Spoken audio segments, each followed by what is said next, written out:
Acolytes, it is time we take our fat goats back. Temper your torn hearts with the ambition and drive that brought us fat goats in the first place.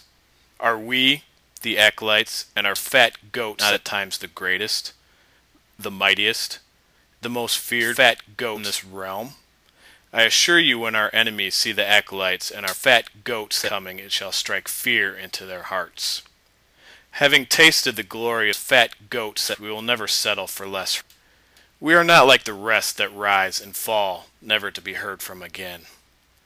That is why we are known as the Acolytes. We must remember our fat goats were lost before, scattered like ash by the fires of war.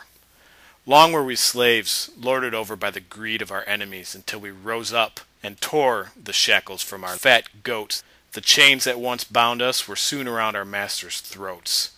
Ours has ever been a tale of fat goats, but the strife set upon us by the gods make us stronger than normal fat goats. It hardens our hearts and hands that we might struggle on, hungrier, leaner, and more determined than those fat goats that occupy our mountains.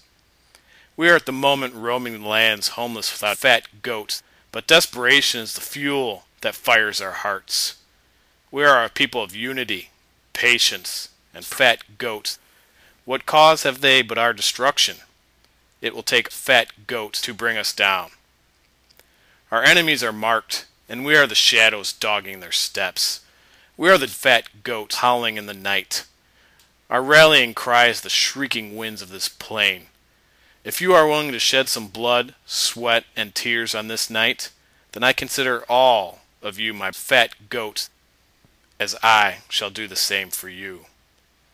The Acolytes shall never fade, for we are one heart, one people united by fat goats. And though the whim of petty gods may hold sway over all our fat goats, we'll only be driven to greater heights by their goading whips. Today is the day we make our stand. Hurroo!